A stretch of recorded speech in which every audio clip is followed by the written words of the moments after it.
Everyone. I'm Wendy Cutler with the Asia Society Policy Institute, and I'm so glad you could join us for what I think is going to be a really interesting conversation on the whole issue of trade enforcement. Before I get to today's program, I did want to highlight an important event we're holding next Wednesday, and that will be on U.S.-China relations. The topic of the webinar will be called China Has Politics Too. And our president of the Asia Society Policy Institute, Kevin Rudd, will be providing opening remarks on the U.S.-China relationship and how China views the U.S.-China relationship, particularly going forward. He'll be joined by Hank Paulson and Josette Sheeran. So we hope you can join us next Wednesday. Details on our website. So now for today's event on trade enforcement. I mean, trade enforcement has been an important topic for many administrations going back, and for this administration as well. It's been a key way for different administrations to show that they're not only focused on negotiating trade agreements, but they're also serious on follow-through and ensuring that the benefits of these trade agreements really come to the American people. Trade enforcement is also a rubric for the United States to address unfair trading practices of our foreign trading partners, regardless of whether they're covered by trade agreements or not. Now, under the Trump administration, we've seen a lot happening on trade enforcement. Aggressive use of our trade laws, some would argue controversial use of our trade laws, and a heavy reliance on tariffs as the preferred tool for responding to trade enforcement infractions. And we're going to discuss today kind of our assessment of the past 4 years and think about what we can offer to a new administration as they try and get their hands around this important issue. Previous administrations have tried different things on trade enforcement, and maybe some of these are worth looking at in more detail as well. Certain administrations have focused on WTO dispute settlement. They have also put a lot of resources into trade enforcement, both at USTR as well as at the Commerce Department. But furthermore, they've put enforcement officials in certain US embassies. And so we're going to discuss all of these issues, including whether the US government, the way it is today, is properly organized to deliver on trade enforcement, whether we have sufficient tools in our trade arsenal to deal with trade enforcement, whether even if we had the best of all tools, if there's not political will, does any of this, how effective can any of this be? And again, what suggestions we can offer a future, the Biden administration with respect to trade enforcement. We have an incredible panel here with us today of trade experts. I've worked with all 3 of our panelists closely, so I'm really thrilled, and we're going to get to this conversation, I promise, in a minute, but let me quickly introduce our panelists. And their combined experience, I think, will really allow us to share not only a government perspective on these issues, but they also have extensive experience in the private sector as well as in Congress.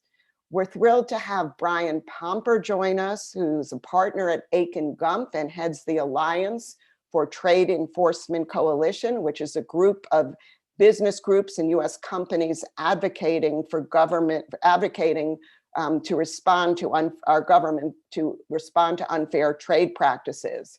And he was also the chief trade counsel at the Senate Finance Committee, where I first met him. Christine Bliss is president of the Coalition of Services Industries. She was a close colleague of mine at USTR. As many of you know, she was the assistant USTR for services, investment, trade, and e-commerce. So we're very excited to have Christy join us as well. And finally, Tom Weiler, who's now Senior Vice President for Global Strategy at PSP Capital, is with us. Before that, he was at the Commerce Department and was a counselor for Commerce Secretary Penny Pritzker, and frankly, the guy when it came to trade policy for Secretary Pritzker. And I had the honor, along with Tom, to serve on a task force which produced the recent report, Making Foreign Policy Work Better for the Middle Class. And this report includes some recommendations and insights on trade and trade enforcement that we hope we can get to during this program. So before I start the questions, I just wanted to say the last 15 minutes or so, we'll take questions from the viewers. So I urge you to think of what you want to ask. And if you can submit your questions through the chat function on YouTube or the comment function on Facebook, we can get to them. Okay, so now let's get to the program. And let me start with the first question. And I was kind of alluding to that in my opening remarks. We've had a busy 4 years on the trade front, including on the trade enforcement front. And I would ask each panelist, and let me start with Brian, when you look back over the past 4 years, what has worked? What hasn't worked? And what improvements could be made?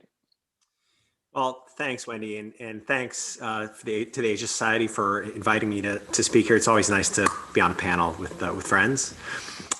So I would say this, as you said, trade enforcement is always a topic that is brought to any administration. I always like to say trade enforcement is like motherhood and apple pie of trade policy. It's not controversial. We're just talking about making sure other governments live up to the obligations they've made to us, making sure they treat our companies and our investors fairly.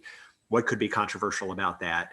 I think the Trump administration, like many administrations, has done some good and some bad. I think probably a criticism you will hear very frequently among policymakers, and certainly the Biden campaign and transition has made this, or Biden has made this, and in the private sector you hear this too, is that the problem with, or one of the problems with the Trump administration approach to trade policy is that it does not feel like it has been strategic.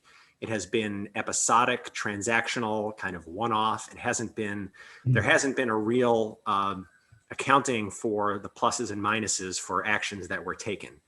I know an obvious example would be the China 301 tariffs, which of course the Trump administration put in place. And one of the criticisms has been, well, has there been any accounting of the harm that those tariffs have caused? And what is the real strategy here to get China to actually or make the changes to their economy that we want?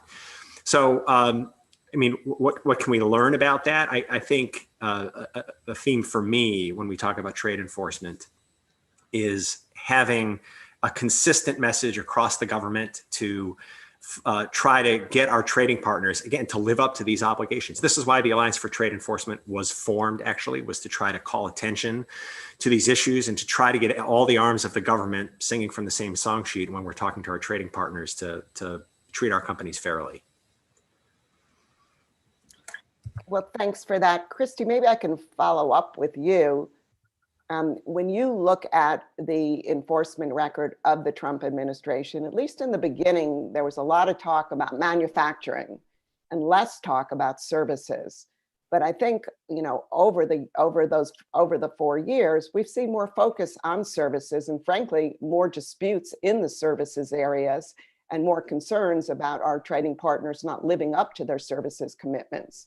So how would you assess the Trump track record, particularly with a focus on the services area? Well, thanks, Wendy. And again, thanks so much for the invitation from the Asia Society to participate. And it's great to have the opportunity to be on the panel with you, Wendy, and with Brian and with Tom, and get to share thoughts with you. I think my initial comment would be that when we talk about enforcement, and I think, Wendy, you've made this comment yourself, we're really talking about a pretty broad spectrum of actions. We're not just talking about the traditional kind of bringing challenges, whether it be in the WTO or under FTA dispute settlement. We're looking at a whole broad scope of activity. And I would include, because I think this is very important, the opportunity to settle issues bilaterally or perhaps regionally in the context of trade negotiations, as well as separate talks. So I just wanted to make that point, and interested in others' views, but I think one of the things that's important going forward, to add on to what Brian's comments, which I agree with, is we really need to take a very broad kind of definition to what enforcement means. Second comment I wanted to make is that when we went into the Trump administration, we were coming off of a very active Obama administration on the enforcement front. So, and obviously one of the huge differences between the Obama administration and Trump administration was the reliance on WTO dispute settlement. So obviously in the Obama administration, a great number of WTO dispute settlement cases were brought. And also from the services perspective, there were a number of other outlets to try and deal with issues. For example, you had the TPP negotiations, you had the TISA negotiations, and you also had the BIT negotiations with China. So I just mentioned those because I think when we think about enforcement, it's important not to forget that there are those other opportunities to resolve issues. In terms of the Trump administration and specific comments, I would totally agree with Brian. The observation that's been made that there does seem to be a lack of consistent, coherent strategy, really from the beginning of the administration, in China in particular, but I would also add India in that regard. So I think that is something that certainly from a services perspective has been very concerning. On the other hand, on the plus side, there was the USMCA negotiations, which, as I said, I think certainly from services and digital perspective, we saw that as an opportunity to resolve some issues in the course of the negotiations. So I would put that in the plus side. I would also, giving credit to the Trump administration, say that they made more aggressive use of GSP leverage certainly in the services area, but also in the goods area. And there was some limited success there. And I think Indonesia is the example of more of a success story, not 100%, but certainly to some degree. I think India has not been the same success story using GSP leverage, but just to give credit where credit is due. I think from a services perspective, the new reliance on 301 and the resulting tariffs has been extremely concerning. And although you wouldn't traditionally think of it, the tariffs that have been imposed in the context of the China 301 case have had an adverse effect on services industries and those suppliers that rely on many of the goods that were subject to tariffs to provide their services. So tariffs has been a concern. Overuse of tariffs has been a concern.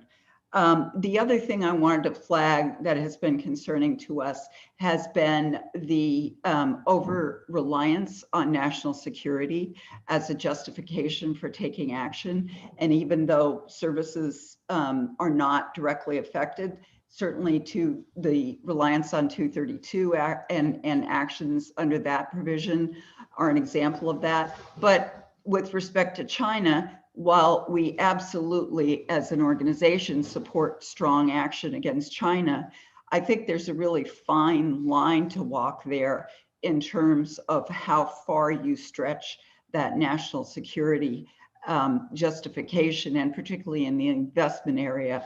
And I know Tom, in particular from his commerce days, is particularly knowledgeable in that regard as well as in other areas of trade. I know I'm long-winded, so maybe I should cut off there, but I do have specific ideas and thoughts for the Biden administration. I just briefly, I think certainly I have to put in a plug for not losing sight of the importance of services. I agree with you, Wendy, that at the beginning there was an overemphasis on manufacturing, not that it's not important, but a lack of recognition of how important services are to manufacturing.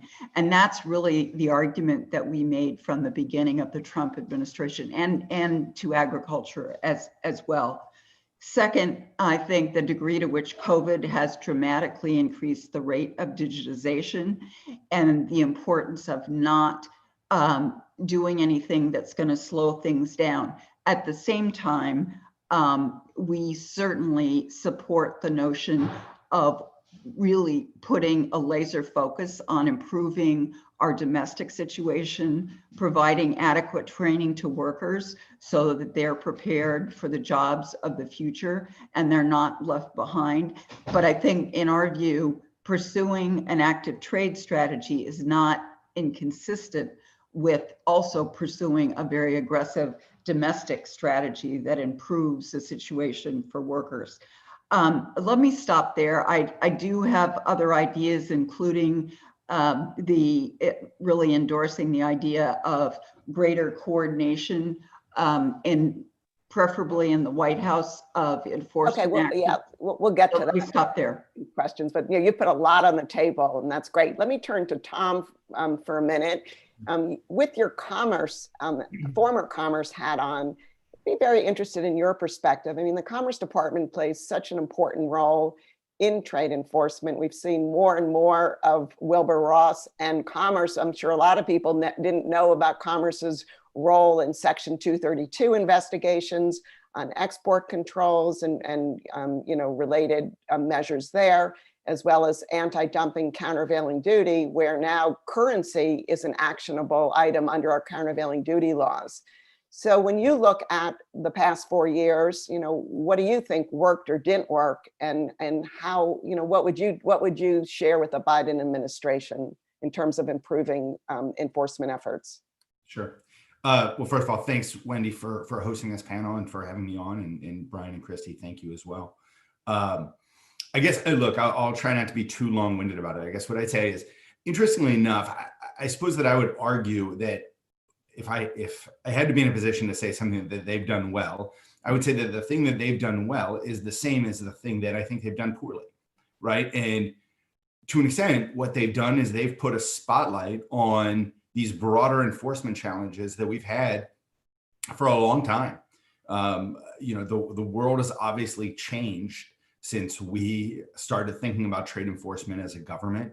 And the tools themselves, in certain instances, may be fine, but the perception of those tools has not been. And so I think that what the Trump administration has done well is demonstrated that we need to focus more at a political level on enforcement, or else the support for trade is going to dwindle. What I think they've not done well is how they've actually executed that, right? I think the over-reliance on 201, certainly the over-reliance on 232 and 301. I think across the board, sort of the legal basis that they have deployed to support some of their actions has been troublesome. And I think it's been controversial. I think it's been controversial in the United States within the trade policy community. And I certainly think it's been poorly received at times with our allies. I think everybody on this panel has at times had the sometimes privileged, sometimes not, of sitting across the table from allies and explaining that the way we approach trade enforcement is not political. Those arguments are going to be much, much harder to make in the future. Now, maybe that's okay. Maybe that's something that we should think about better ways to embrace it.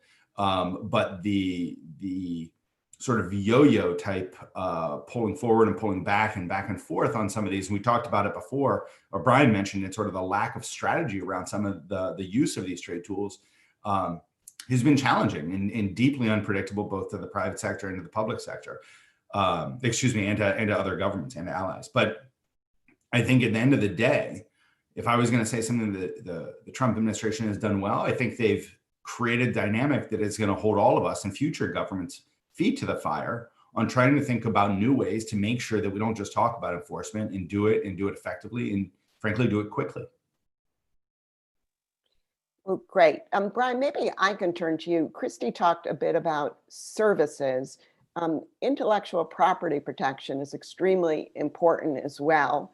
Um, in this area in particular, I would note the special 301 exercise, which was in my mind like an enforcement tool, that if you could highlight the IPR practices of other countries, that would be a way to kind of put the spotlight on them and, could pave the way for trade action if certain issues weren't resolved.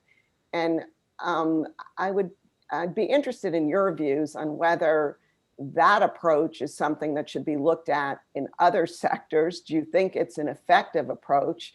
I mean, I can say from my point of view, and all of these reports over the years, I think initially they provided a lot more leverage, and then countries kind of got used to them, and they didn't like to be named and shamed in these reports, but it wasn't the end of the world. So I just throw that over to you, and particularly in the IPR area, where we're probably going to have more and more disputes, not only under our trade agreements, but more broadly.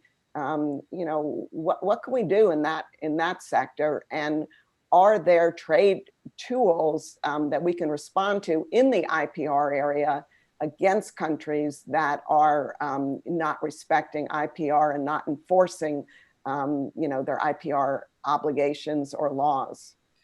Yeah, thanks, Wendy. I appreciate it. It's a good question, and I agree with your foundational statement that the reports at first it's a shock. The countries they don't want to be on it, but over time they live with it. But I think it does illustrate the point that I think all three of us have mentioned. Really, all four of us have specifically, which is that the tools that are available are really only as good as the political will that's backing them up.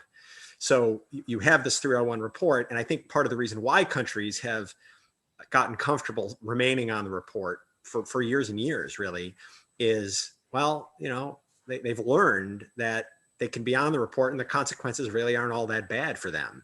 I think it was one of the bills that passed surrounding a Trade Promotion Authority in 2015, the Trade Enforcement Facilitation Act, I think, created this because I think the 301 report was perceived as being a little bit stale in this sense. And there were countries that, India being a good example, that had been on the priority watch list, which is kind of the naughty list of the 301. It's the naughtiest of the naughty list for 301. It had been on there basically years. And so the idea was, let's create special reports, require action plans by USTR when countries are on the priority watch list for at least a year. And these action plans are going to have, guidelines and benchmarks, and it have to be delivered to the trade committees. And that was 2015. I think that was a great tool, right? It's a new tool to use, a new enforcement tool. But I don't know that we've really seen much of anything really coming from it. And again, I think it's because it's not about the tool per se, the 301 report, the action plans, any other kind of tool we have. It's about what the federal government is going to do to back up the tool and really use the tool effectively to get at this enforcement problem. So that's my general response. So, building on that and comments by all three speakers, maybe we can kind of shift to this idea: is the U.S. government really organized properly to do an effective job on trade enforcement? Brian's emphasized the need for political will or political attention to the importance of trade enforcement. Christy has mentioned, issues of lack of coordination.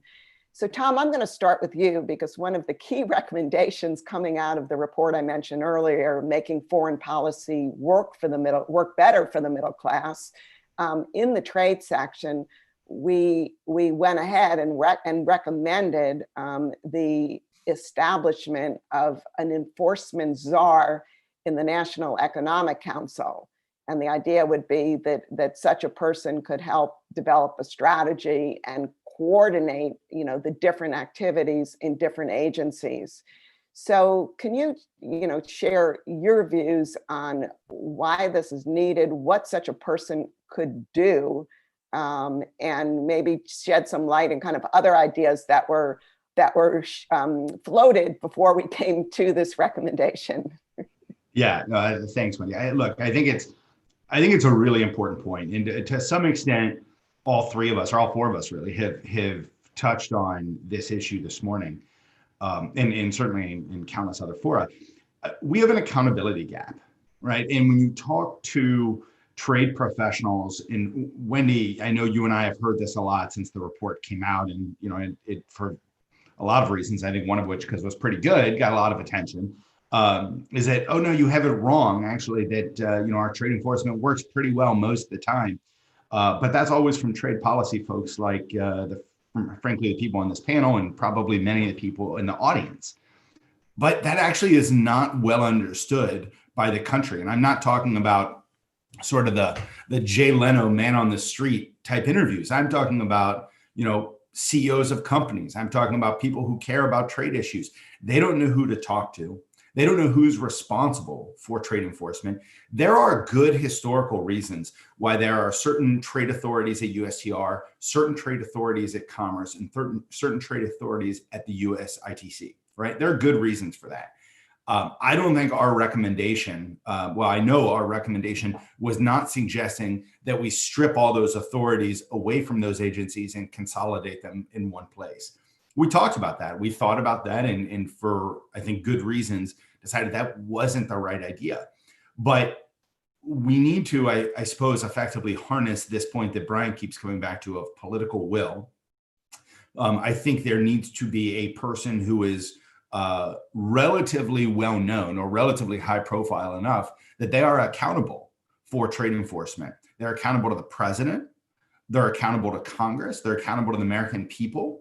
I think in our context of our recommendation, Wendy, this person will be responsible probably with the USTR and with the Secretary of Commerce for issuing reports to Commerce on a relatively consistent basis, probably appearing before Commerce to talk about enforcement actions.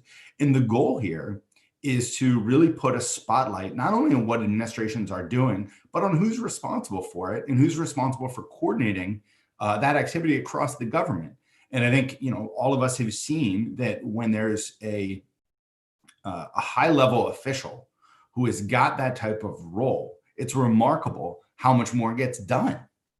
And I think that would be tremendously useful. And I guess I'm a little bit hesitant to say that it is entirely about perception, because I do think that there are legitimate enforcement gaps, right? I think about how hard it was for us, Wendy, back in our day to deal with problems of manufacturing overcapacity coming out of China, right? No matter what we tried to do on enforcement, it was such a challenging and frankly globalized distortion that we really didn't have the tools. So I wouldn't say that it's entirely about perception, but it is partially about perception, and it's partially about catalyzing government action.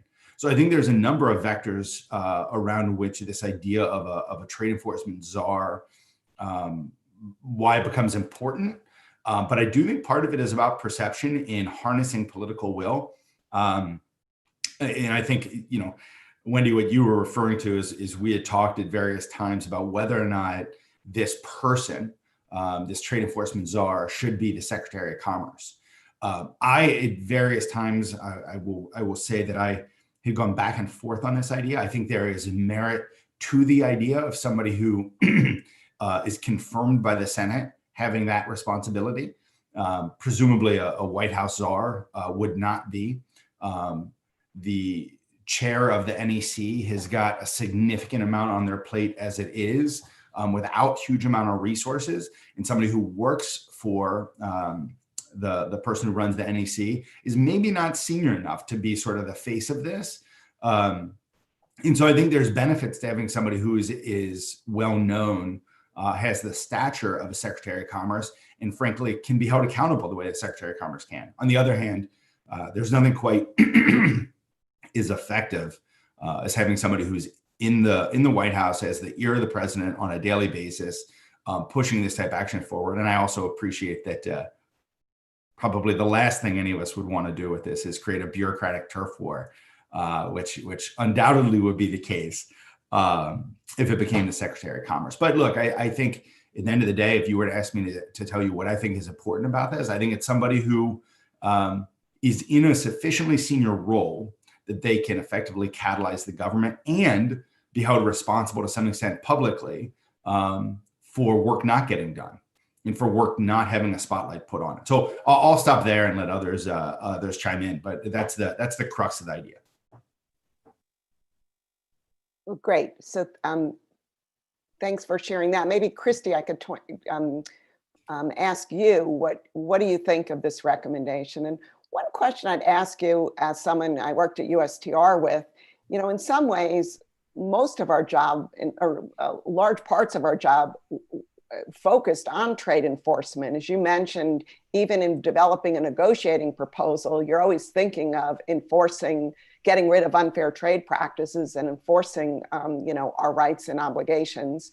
And so, I'd just be interested in your view, like, where does trade enforcement start? Where does it end? And what functions, if you think this is a good idea, do you think a czar at the White House in charge of enforcement, could do?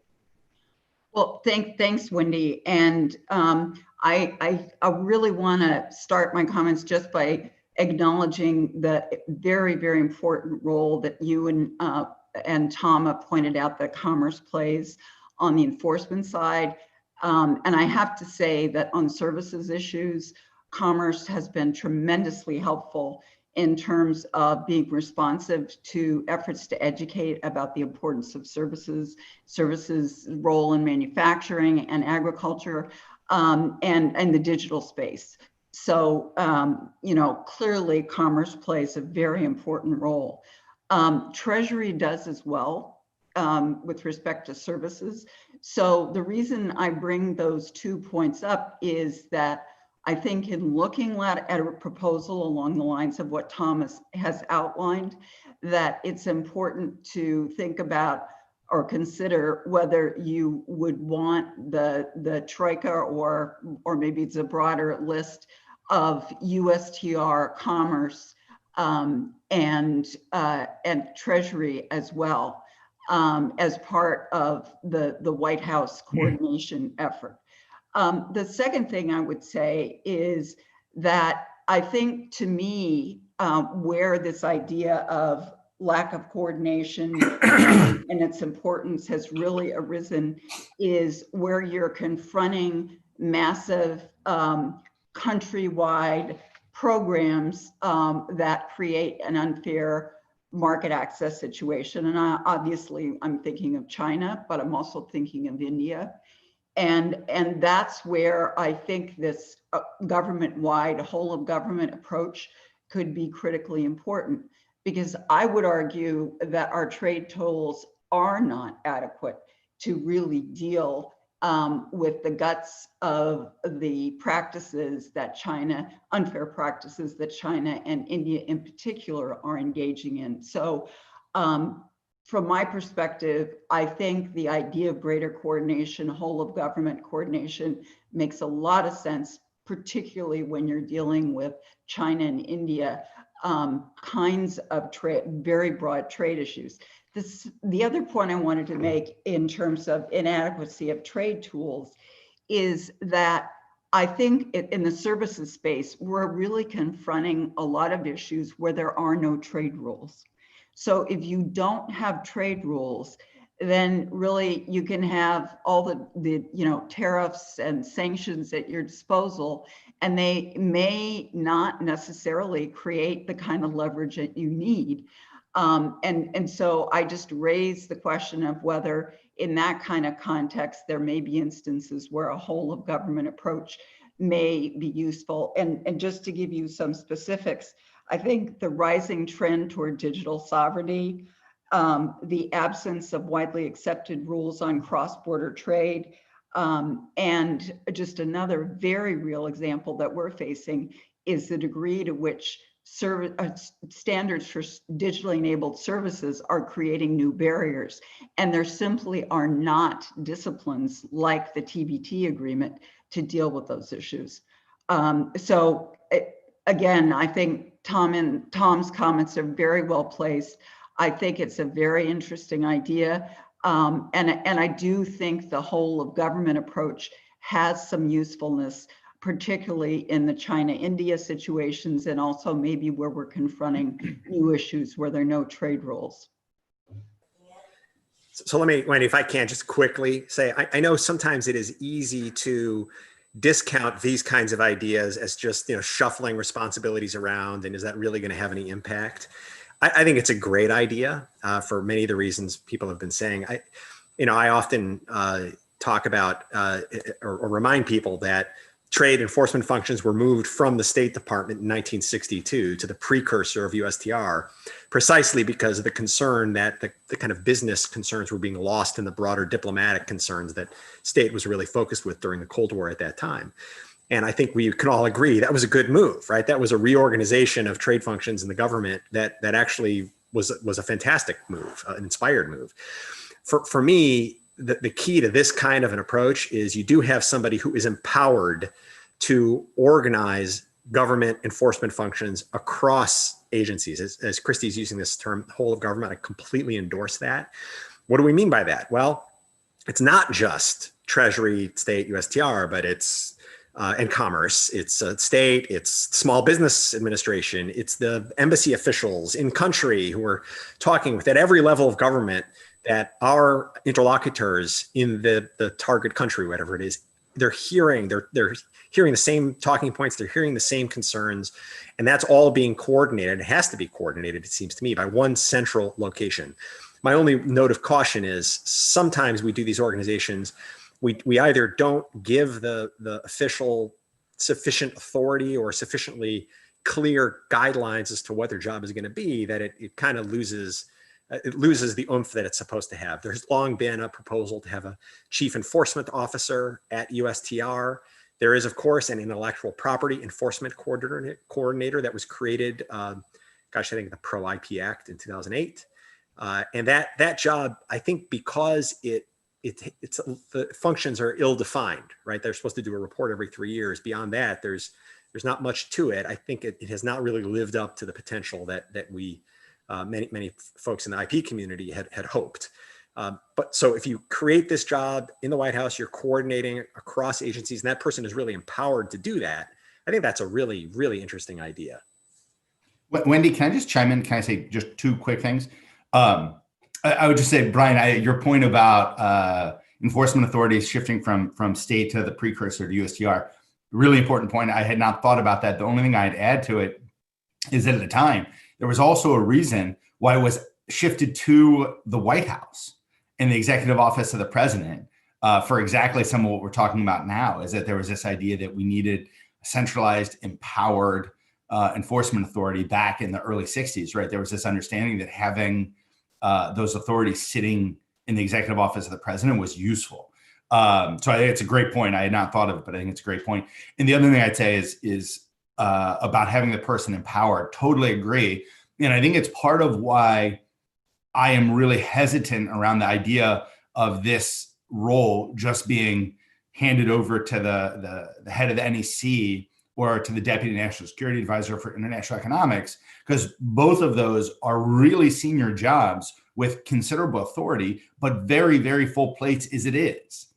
And this is a big job. And so if you want it to be dealt with the way we envision, I really struggle with the idea of just putting more food on somebody's plate. That doesn't tend to get the outcomes that we're all talking about.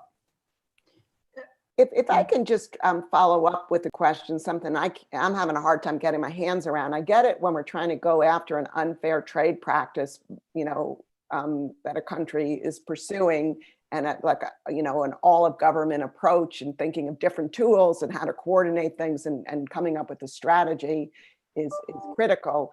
But what do you do with existing administration of trade laws, particularly those that are not politicized, that are, that have their own investigation timelines, have their own input from the ITC? How would, in just thinking this through, would these types of actions also in your minds, come under the purview of someone like this, or do they need to somehow be separated? I don't know who wants to take that question. Brian, I'm looking at you. I feel like I've talked so much already, Wendy.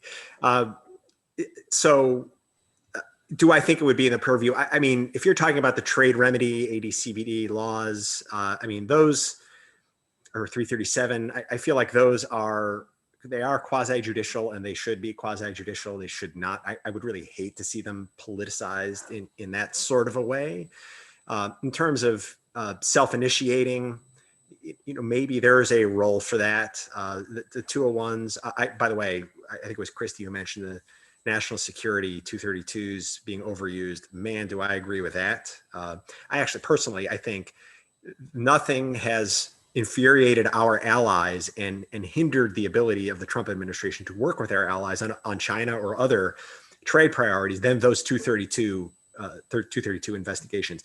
And I understand the motivation that they had for instituting those. Tom, you mentioned that the struggle of dealing with China's overcapacity and how do you really get your arms around that? I know that's what was motivating the Trump administration. I just think that 232 approach has been very damaging and has really made it, again, look like a political exercise. So I worry about politics bleeding over into these initiatives that are, I mean, they're not necessarily supposed to be political in the way that we're talking about some of, just they're not supposed to be political.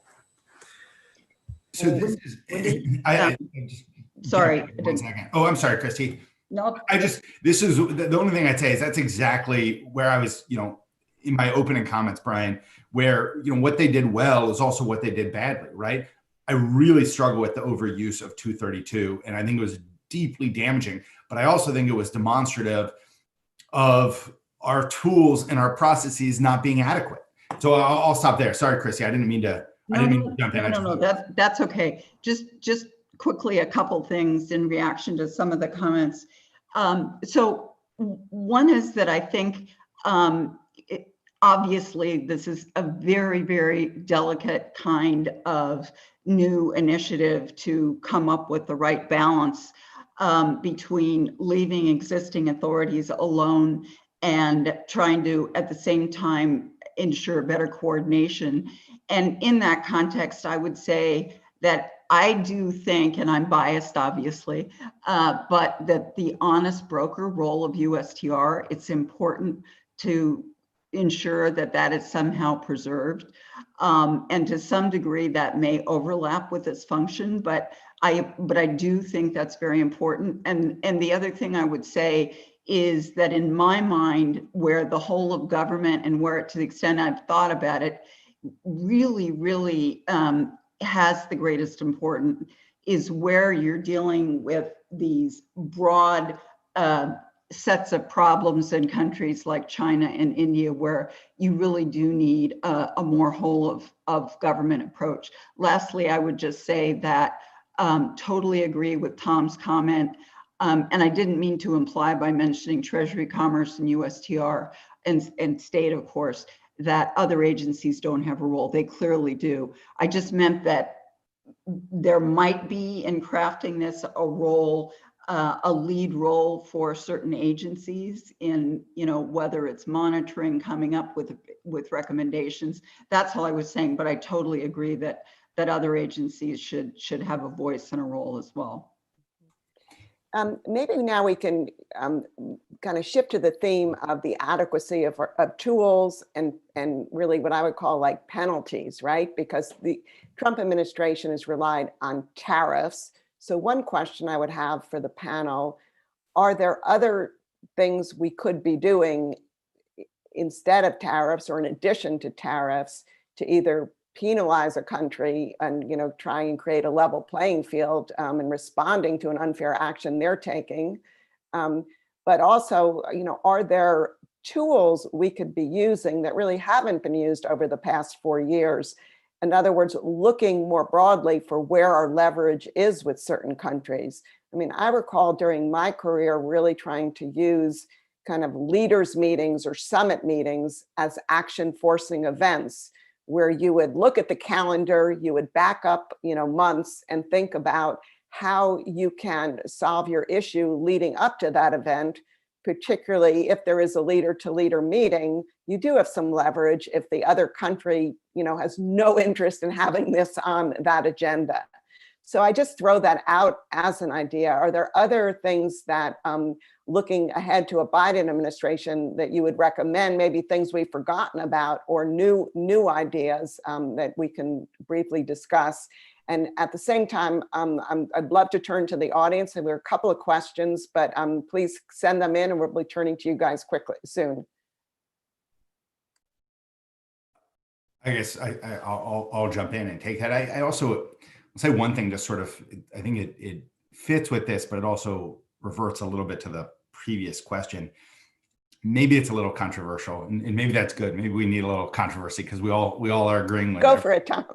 So I guess I'll just say, look, I personally agree that having many enforcement actions that are quasi-judicial in nature is really important and beneficial. It benefits us on the enforcement side, but it also frankly benefits us on the political side. And many who haven't been in government don't appreciate how useful it is to be able to sit across from counterparts and say, I got nothing to do with that, right? It's actually quite advantageous. What I will say though is I struggle to some extent thinking about that after the last 4 years, because I'm not sure we'll ever be able to credibly claim that again. And to be honest, I think that it's possible, if not probable, after seeing the last 4 years, that all of our, or many of our quasi-judicial processes will in the future be attacked and torn down and sort of demonstrated as, well, they're only quasi-judicial for as long as the White House is going to allow them to be quasi-judicial. And so as much as I think that that is a good approach, I do wonder whether or not, given the last 4 years and given the realization that that may come around again at some point, sort of that approach, is this the right time to think about whether or not, or to rethink how some of those tools work? And, do we just need to think about new structures, new barriers around them? Do we make them more political because they're going to be political anyway? And I'm putting that out there because I think it's a complicated, knotty problem. I don't claim to have an answer, but I do worry that the premise of quasi-judicial processes on enforcement that are outside the purview of the executive branch and political forces may just not really hold water going forward. And so I don't know how to wrestle with that, but I think it's important to think about. As far as your question, Wendy, about are there other avenues? Look, I think leader summits are great, and I'll be brief on this. The one thing I'd say is that on some of the broader systemic challenges like excess capacity, leader summits weren't going to do it. And so I think we need to, and maybe this is where, to some extent, where Christy started to develop some new, less sort of blunt force tools, more scalpel-like tools. The idea of financial sanctions, I know makes a lot of people sort of very nervous, and I appreciate why, or using export controls more aggressively. I'm not sure. And again, I think it opens a Pandora's box that we should be very, very nervous about. But I think a broad discussion about more precise tools is probably warranted and timely at the moment on some of these systemic challenges. Christy, if I could just ask you, as more disputes and more unfair trade practices surface in the services area, there have been some complaints from agriculture and manufacturing that, if tariffs are going to be imposed in response to these other countries going forward, let's say with the digital services tax, for example, that manufacturing and agriculture interests would kind of have to pay the price for the services industry's concerns. So I would ask you, are there things we could be exploring in the services areas as responses in terms of like not granting licenses or other kind of creative means that would could provide important leverage or incentive for other countries to deal with their services issues? Well, thanks for that question, Wendy, and it's a really tough one.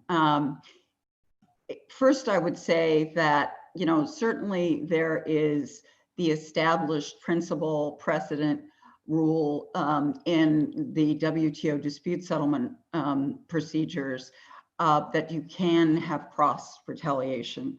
So it's not as though the idea of other sectors suffering collateral damage when tariffs are imposed in response to trade barriers in a particular sector is a new issue. It's not. And there certainly is authority, I think, to pursue that, certainly in a WTO case. So, and I would argue that why should services be any different than goods or agriculture in terms of a response to an unfair trade case? Services companies can suffer as a result, as is the case in China tariffs, as a result of the imposition of tariffs in response to largely goods or ag issues. So I just think off the bat, it's important to make that point. But secondly, on your point about what other things might be explored, 301 does allow for exploration of some other areas, but I think as the services group, we have been very hesitant to go down that road. And one of the main reasons is worry about reciprocal action.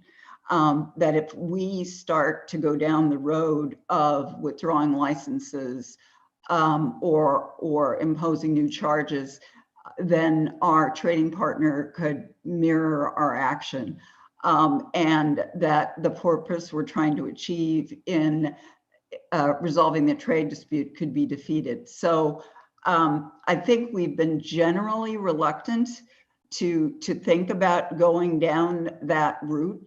But on the other hand, I think I would have to just say it probably depends most on the facts of the case and whether in a particular country there really is no other alternative.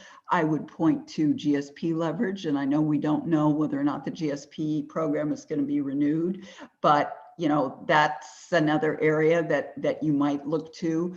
And then there are other areas of potential authorizations that might be looked at in other agencies or competition policy that might be looked at. So I do think there are alternatives, but I think it's a very tricky issue that we have to be very careful in considering. I think that could be a job for a new enforcement czar to kind of coordinate, really trying to develop, review, develop, and come up with some creative new tools, not just in services, but across the board, because I think we've all seen, we've witnessed tariffs, and I think we've seen there are a lot of questions with regard to their cost and effectiveness.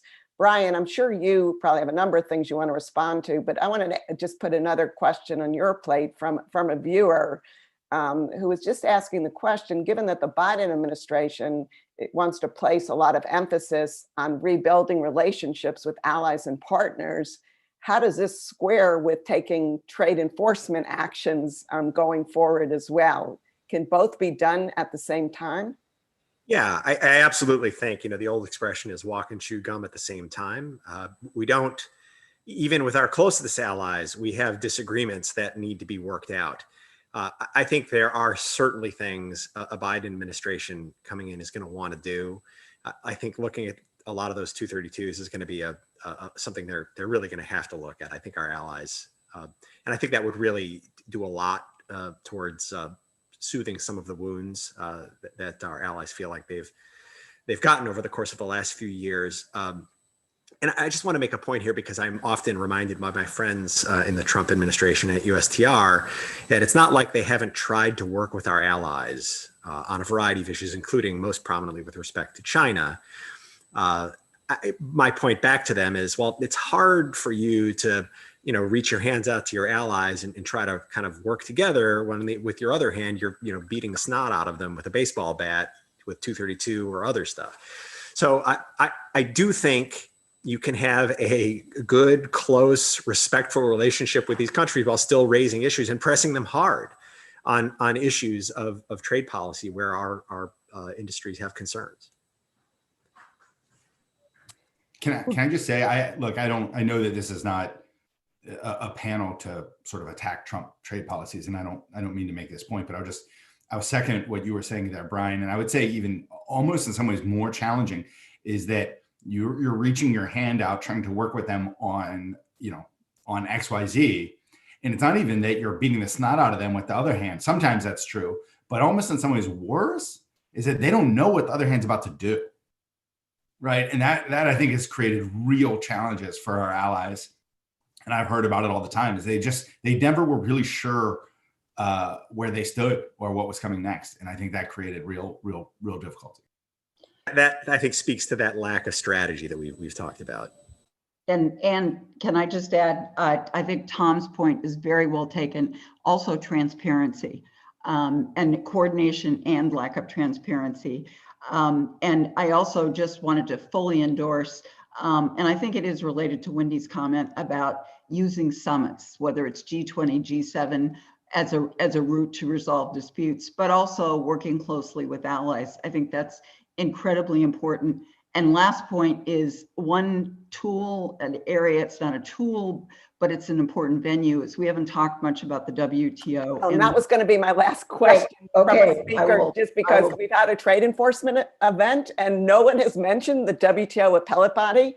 Now, I did make it clear that I didn't want that to be a focus because I know there's separate webinars going to this in detail. But can we just have parting comments from each of you about where does the WTO rules and dispute settlement fit in all of this? Is it still a useful tool? Brian.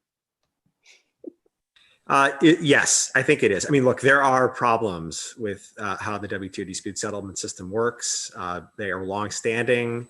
Again, in the interest of being fairness, Wendy, I'm a Midwesterner, and I always have to emphasize my fairness because that's how Midwesterners are. It was really the Obama administration that first held up a WTO appellate judge, right? And so while I don't know how I feel about that specific tactic, I do think that the concerns are longstanding and important. Having said that, I think that the dispute settlement system still works, can work. Look, I'd point to Boeing Airbus. It's a long-standing issue, but I will say it feels like they're moving towards some kind of a resolution here, and I'm hopeful this can be one of Ambassador Lighthizer final legacy issues here, is to resolve that long-standing dispute through the settled means of the dispute settlement system at the WTO. I hope we can find a way to really rejuvenate it and really make it work. Tom? Look, I would just say that if I put on my hopeful hat, there is nothing I think that spurs reform and rejuvenation like a near-death experience. Oh, okay. Christy, top that. Yeah, I can't top that.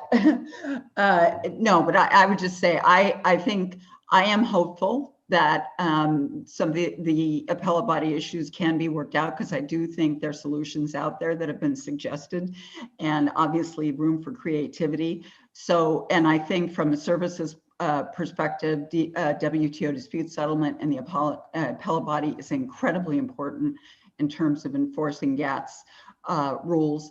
And the other thing I would say is that I think it's very important that the Biden administration go in, clear out the underbrush, reassert leadership in the WTO, and support a new director general. And hopefully it will be Ngozi from Nigeria. I think she has great leadership qualities, and I think it would be great to have a woman in charge of the WTO, if I can make that pitch. So I think there is hope, and I think the WTO is a very, very important component going forward. Can I just look? I mean, I didn't mean to be tongue-in-cheek with my answer, because what I will say is that I think it is underrated and underappreciated how significant of an accomplishment the creation of the WTO was. I mean, really a tremendous achievement. 30 years ago now, I guess not quite, but really significant. And I think letting it wither and die because we are dealing with a materially different global economy would be a mistake. And I'm hopeful that if there's a silver lining in what's gone on over the last couple of years, it's the idea that there's sort of an understanding and a commitment to change, because it has to happen. There's a lot of problems, but letting it wither and die would be, I think, unfortunate in the extreme. Well, with that, let me conclude the event. Let me just say I couldn't agree more with Christy. I think one of the earliest actions that a Biden administration can take to show its determination to really work in the WTO would be to join the consensus at this point for the selection of Director General Ngozi as head of the WTO. But in addition, I would just say that it would be great if the United States could put concrete proposals on the table on how to fix the appellate body system. There, a lot of other countries have been putting forward proposals trying to address some of our concerns. There are a lot of experts in the United States who've given a lot of thought to this. So I think there's a lot of rich material to draw from, but I think that would be a very constructive early step. I'm under no illusion that such a negotiation on improvements to the appellate body could be done in short order. But I think by tabling a proposal and actually triggering a negotiation and being clear to our trading partners what we want in terms of fixing, a broken body would go, I think, a long way forward. So with that, thank you, Brian, Tom, Christy. I thought we had an excellent discussion on trade enforcement. Couldn't thank you more. Thank you to our viewers for joining us. And again, hopefully you can join us next Wednesday for an incredible event, I think, on US-China relations, but looking from a China perspective on how they're viewing the relationship and particularly how to move the relationship forward. Thank you very much, everyone. Have a great day. Thanks all. Stay safe and healthy.